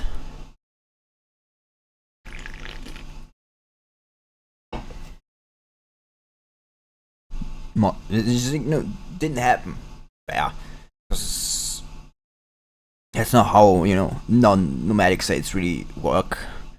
Let me be fair, maybe it's just a Muslim thing, actually. Actually, I think that maybe just a Muslim thing, actually. Well, but it's another proof, not Mongol. But yeah, like Russian autocracy, like was kind of like an answer to the system of succession the Russians had, because they had to like enforce their authority over their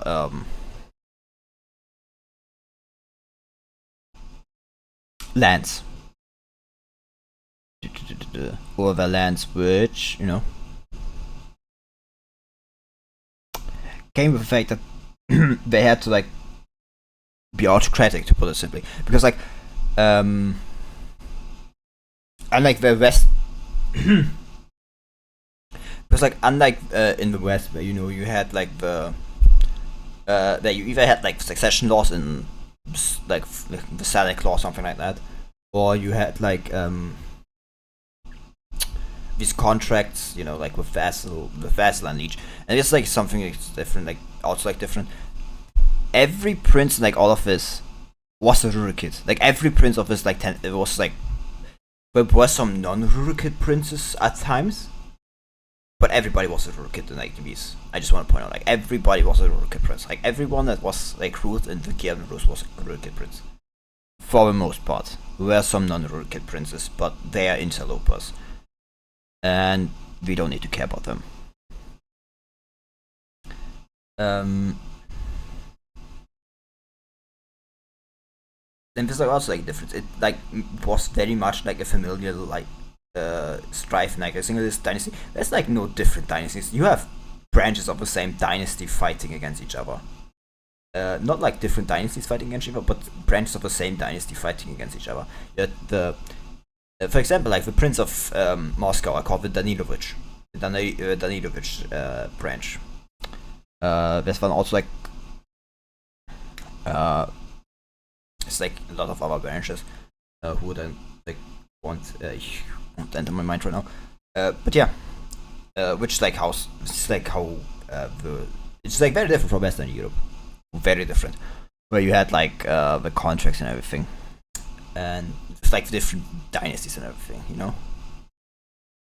I mean, to be fair, technically it was different dynasties in Russia, like late Rus too, because like they kind of took different dynasty names, because like Rurikid was technically only like referring to the ruling, like, but that's later with like yeah. But yeah, like the Russian authorities come from this. They enforced their own authority over their own lands, and unlike, you know, the Western Europe, where, you know, it was like more bureaucratic in nature, where that all came from.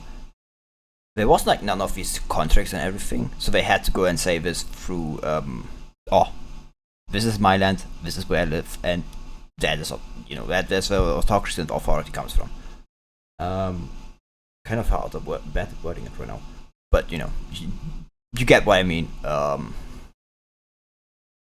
was like no contract I could point to other than saying like, this is my land, this is where I will stay, and you know, it was like defiance of the actual like system and everything. To be fair, I don't think the system was actually ever written down. It was like was it Yaroslav or was it? I think it was either Yaroslav boys. It was either Yaroslav or Vladimir. Vladimir II, of course. One of the two tried to like solve the problem of like succession to a degree. Didn't work out, and like, you know, fucked up, because like he tried to like tell his sons or live with each other, help each other out. Yeah, didn't work out. They killed each other, I think, pretty sure, or at least fought with each other, that much I'm sure. And like Moscow, like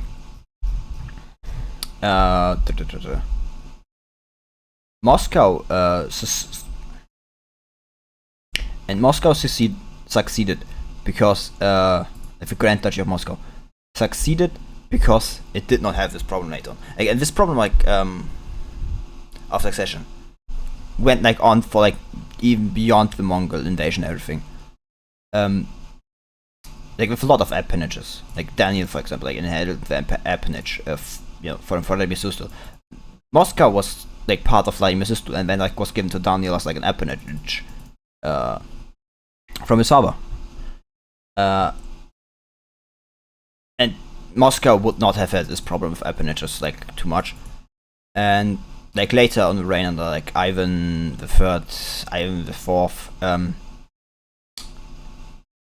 they would, like Vasily like too, they would get the other Rukids to like more or less renounce their claim, either renounce their claim or get thrown out of the country. And that's about it. And that, you know, it's getting kind of late for me, and I'm kind of getting my throat is hurting. I think this may actually be a good point to stop, because like, I've done like what I wanted to like at the beginning. Have like ranted about a bit, mostly about the succession system actually, and you know. Anyway, if anybody watches this VOD and wants to have some questions, I can't answer like too. But yeah, that's like I think it's for tonight. Maybe do another one of these like next week or something like that. But something different. But yeah. As I said, like they solved the problem because like they did not have a problem with appendages as much as like everybody else. And yeah. That's what I did. It's like something like Tver, for example. But like Tver became like the chief rival of Moscow later on. And Tver fucked up because like Tver did not have this system, and like they had a civil war which like Moscow exploited and everything. Tver like fought against each other. Like there was like a massive like dispute about inheritance and like who was where. This like instability ultimately was like gave Moscow the advantage it needed. Like of course like its stability and like the instability of everybody else of Tver and everything. To rise above the others. Because instead of like having fights between uncles, brothers and everything, you had father to son, and yeah, pretty easy. Like I'm starting to rant again. I was kind of actually wanted to end this, but no, because like in this like one, which we can actually like look at Tverer. So that mentioned here.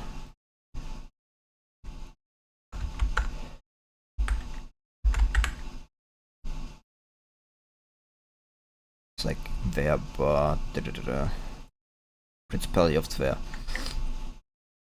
But yeah, Yaroslav. Like you don't necessarily have this with for example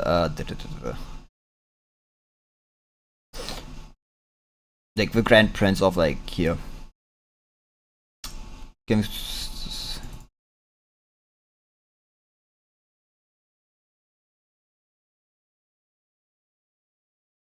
the wrong ones. Jaroslavich of Tver, father. That's the wrong. I clicked on that one. He was succeeded by Vasily of Kostroma. And yeah, it's like where's the title of Grand Prince of the Prince of Tver? You had like this, and there's like some it's like easy, it works.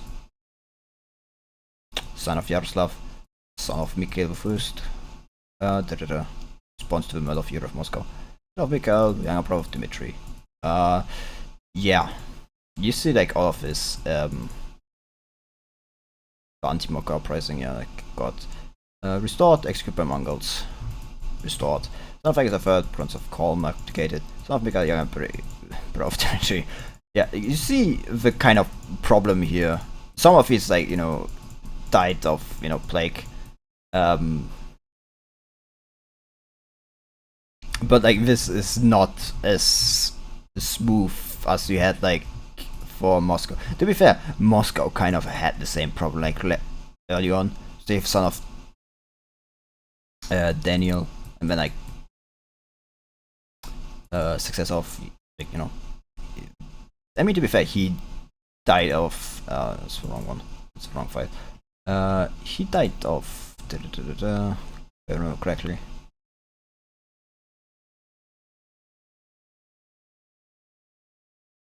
He like died without like anybody, so like he was succeeded by his brother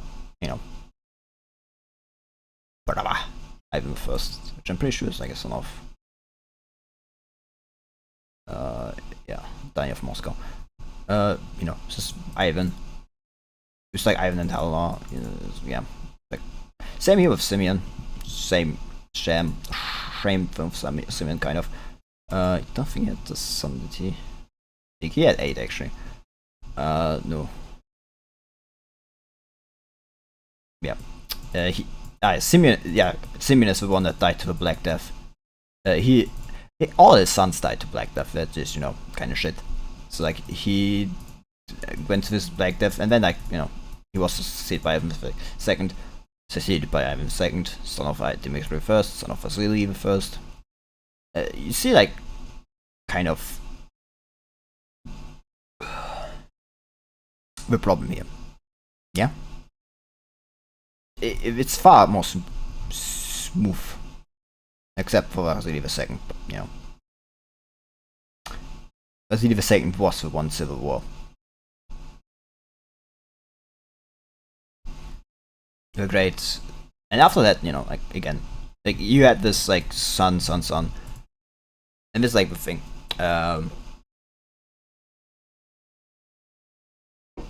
This is kind of underplaying with what you like see in Twitter, for example, like this kind of underplaying because like that was civil war was like far bigger than like there. Like I don't know why it was one of the chief rivals because it was kind of more stable, but it also like was unstable.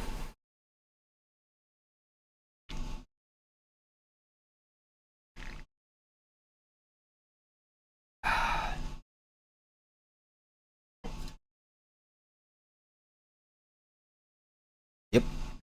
For example, like you mentioned here, Dimitri Khan suppressed the Grand Prince with his son to his son in his will, reserving the right of Khan to choose the Grand Prince.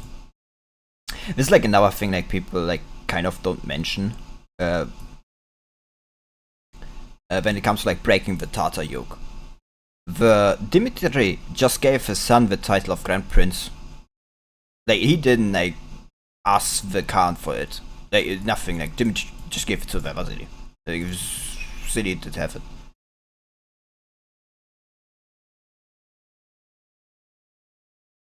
Yeah.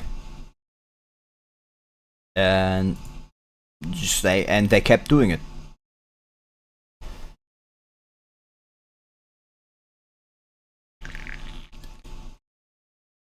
Oh. Ah, wow. I think I bit my cheek.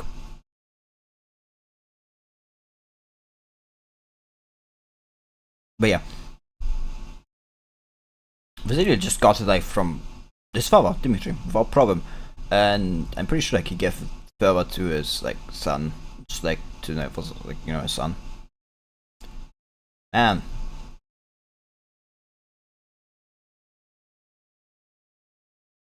she was cursed. I mean, to be fair, he was cursed, but like, he still gave him like, you know, Anna Byzantine Empress. That's like another thing, like, you know. He's also like a Byzantine Empress. John the 8th Palaiologos. Who the fuck is John? I said penultimate Byzantine Emperor. Oh. Yeah, that's not good. I mean, to be fair, like Anna died pretty early. That way, her husband was still the junior co-emperor of Byzantine. Nah. Shame. Would have been funny. There's another Anna, which is like the Queen of Franks, but she's like from far earlier.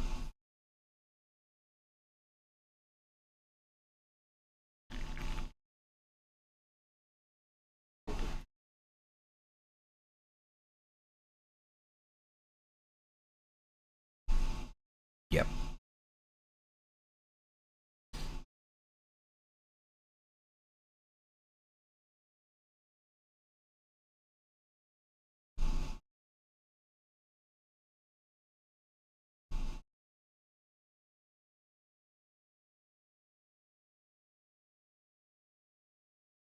It's kind of like, but yeah, again, like giving like the Grand Prince title, and like Vasily like, kind of continued, like, you know, gave it to his son too. Just gave like to Vasily II, who, you know, yeah, Vasily II was like constant generous. But again, this is like an eternal problem. Like the Mongols, you know, like. I mean, to be fair, the Mongols were kind of falling apart at that point. Anyway, so, you know, it is what it is. There's a succession war. There's a lot of them, actually. Technically, there's like, it is like this is the one big civil war. It technically happens at the start of like the Muscovite civil war is like still ongoing at the beginning of like, which is like kind of shame. I don't know if they changed. Actually, they changed that. Like you start in before you didn't start EU4. If you like chose Russia, you didn't start in a civil war, but now you do. I'm pretty sure you do. I don't know. I've not played vanilla any longer time. So, like I don't know if that's from mod or base game. Oh yeah. You start war. It's great. The other thing I want to point out, considering at the time of troubles, I don't know why some people, the time of troubles, it's everybody knows. I swear I'm going to end the stream after this one. I'm not going to go on to another tangent after this one.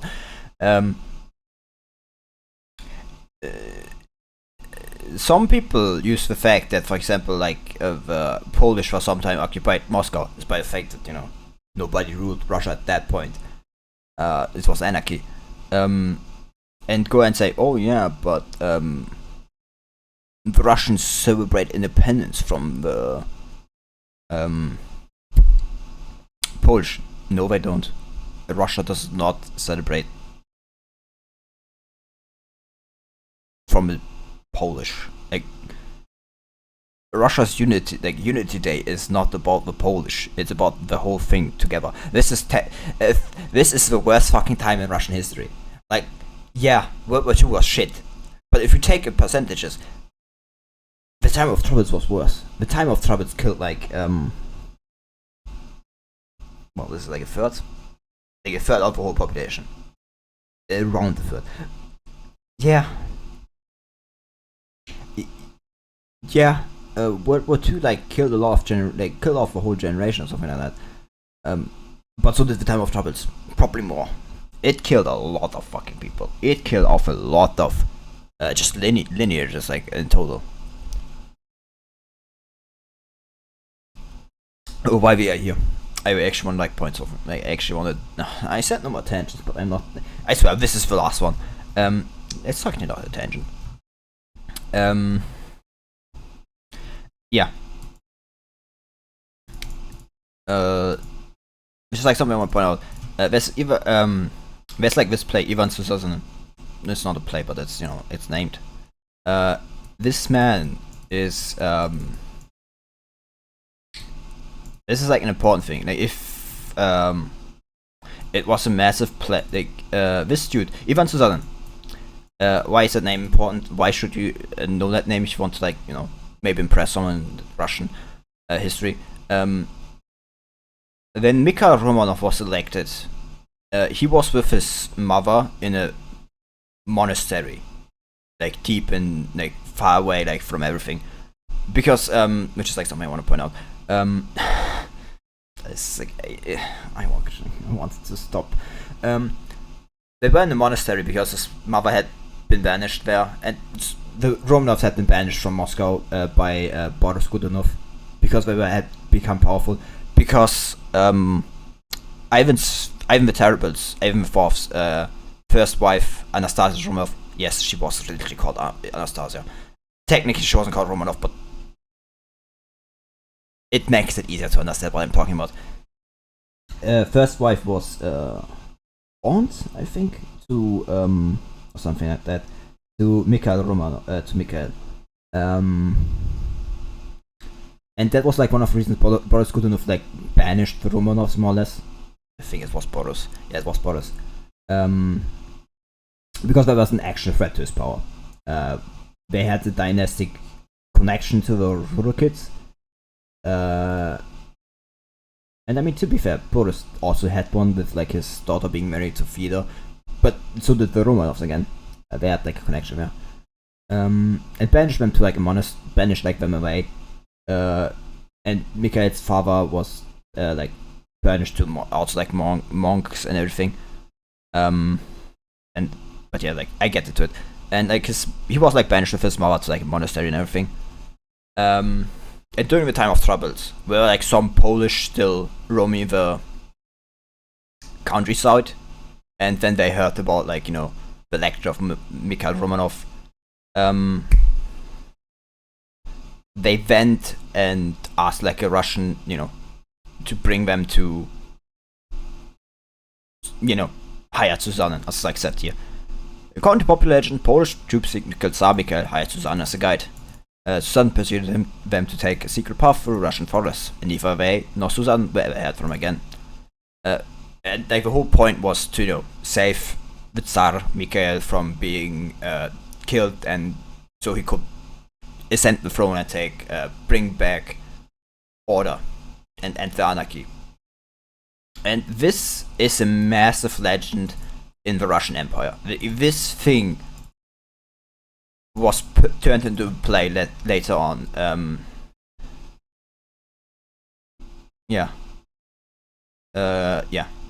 Glinka, Mikhail Glinka, like wrote a opera, Ivan Susanne, A Life of a Tsar. A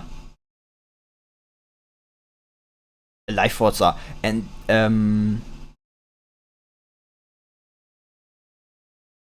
this was like a massive thing. It was massive. It was so massive that Romanov Tercentenary, that Life for a Tsar was literally played throughout the whole country. Like plays of it were like everywhere. Practically. Yeah, performances were staged throughout Russia by schools, regiments, and amateur companies.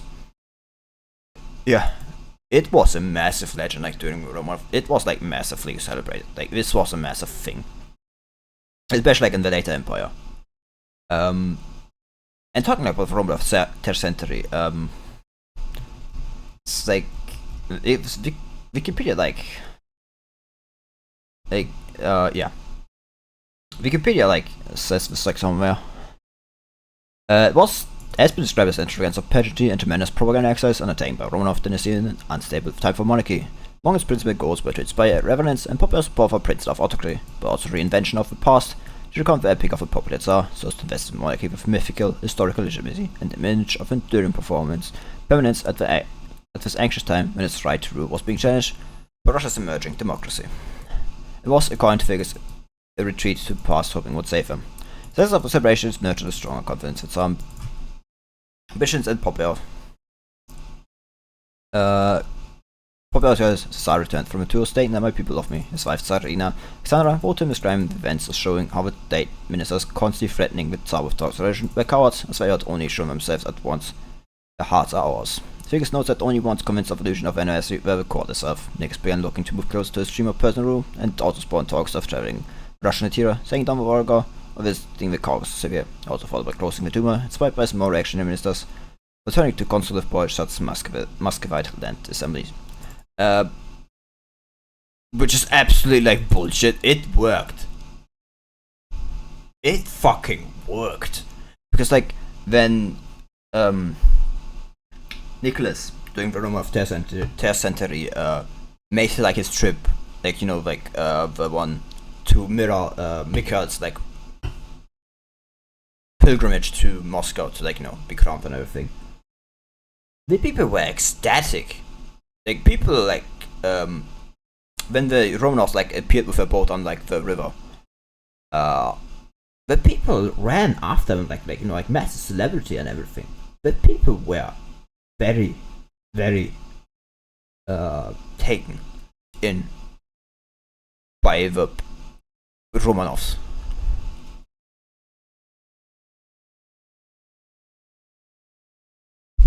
And this just a note, if you ever read some of my figures, ignore him. His notes on Russian history are kind of shit. I don't. Just note that. Him and I think Pipes was the other one. They kind of have a good thing, but personally, I would not read them. They there's a lot of dirt in their writings.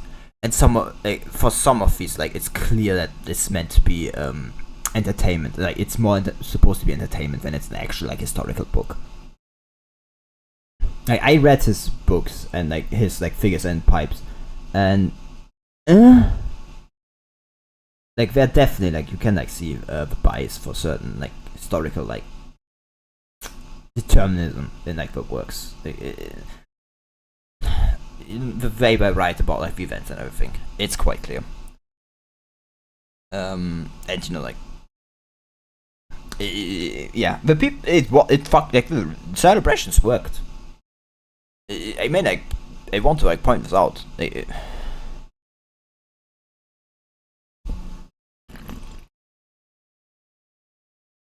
And again, the only reason the revolution ultimately happened is not because of the people.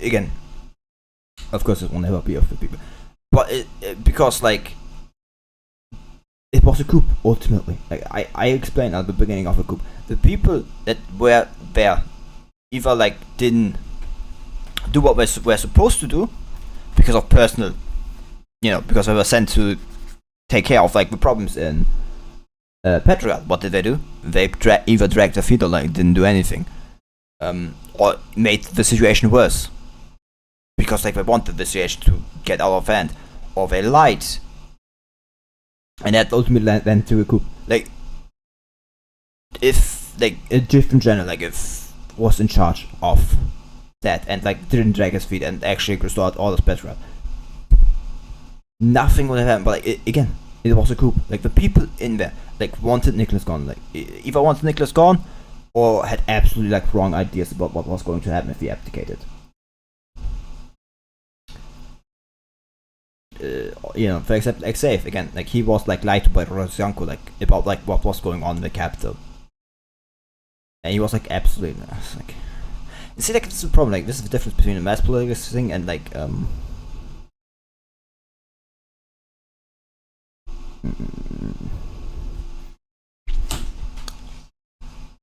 mass politics state and, like, the state of, like, Ooh, internet, don't die on me. That's what I was on a temporary thing.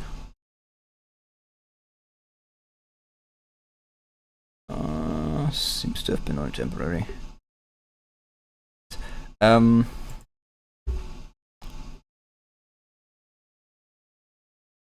no, that does not work. This, of course, like, whatever. I think this is, like, side of should, like, maybe so. But yeah, as I said, like, Mikhail Romanov's, like, was, like, was banished to different places in Russia, like, in monasteries and everything. And this is, like, something by Boris Godunov, and this is something I want to point out. This was actually very, very, ultimately, like, very much backfired for Boris. Like, it backfired because by being exiled, the Romanovs were essentially, like, a clean slate. They had nothing to do with any of the political, like, shenanigans that had performed the capital during the time of troubles. And not only that, Mikhail's father would eventually become Patriarch of Moscow as Filaret, the Patriarch of Moscow and all Russia. Yes. Yeah. So, like, Boris shit turned out to be kind of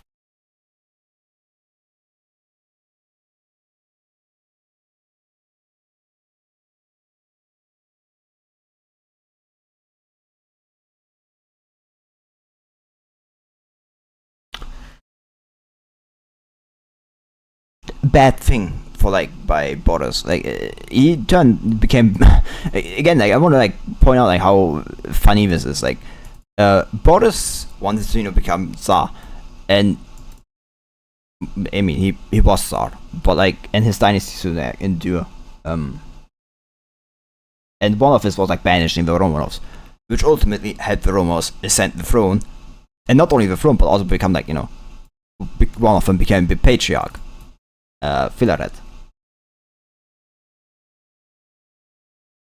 Yeah, here. On the death of a childless Tsar, he was a popular candidate. He was for vacant throne, but he acquiesced in the action of Boris Godunov and shared disgrace of his too powerful family 3 years later, when Boris compelled both him and his wife, Zhenya Shrestova, to take monastic vows under the names of Filaret and Marfa respectively. Like, this is like what I'm, like, talking. the Romans were a powerful family, like in Russia at that point. And yeah, he banished them, and he was like kept in Antonius monastery of the Russian North.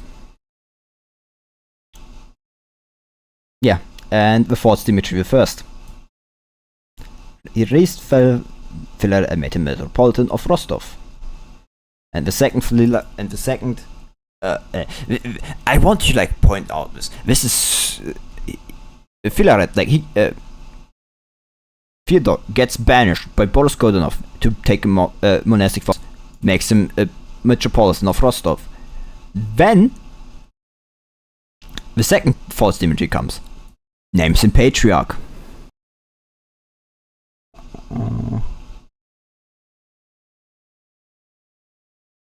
Well, that should solve the problem, I hope. Connection. Whatever. But yeah. And then, like, the first Dimitri makes him a metropolitan of Rostov. Then he gets to be made patriarch. Then he becomes prisoner of the Polish king. And then, you know, like, he get only released, like, once the truce with, like, when Kelnek makes the truce with, again, like, I won't like, this is, like, so far, like, this is, definitely like, something you would see, like, in a movie, or something like that, with, you know, like, twists and turns. They're, like, they got, like, forced to take monastic vows. If not for the fourth Dimitris, they probably wouldn't have returned from, like, their monasteries. From, like, being in a monastery, and, like, this, like, has to be, like, one of the biggest, like, comebacks, like, to think about. Like, the Romans were a powerful family. They fell from, like, and then fell from grace when, like, Boris Godunov took over, got exiled, and then returned with a vengeance. In quotation, like, not really with a vengeance. They just become, like, you know, they just take not only, like, the throne of Russia, like the Tsar, but also, like, also want to, like, become patriarch.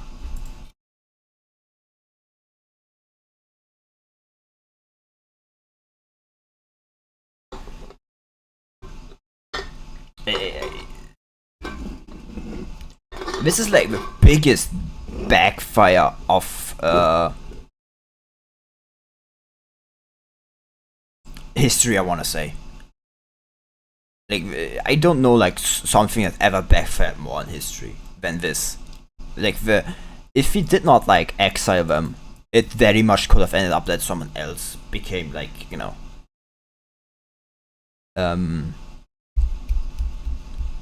Tsar became patriarch, for example. Those two. Like, the only reason he became patriarch is because he was to take monastic vows by Godunov, by Boris Godunov.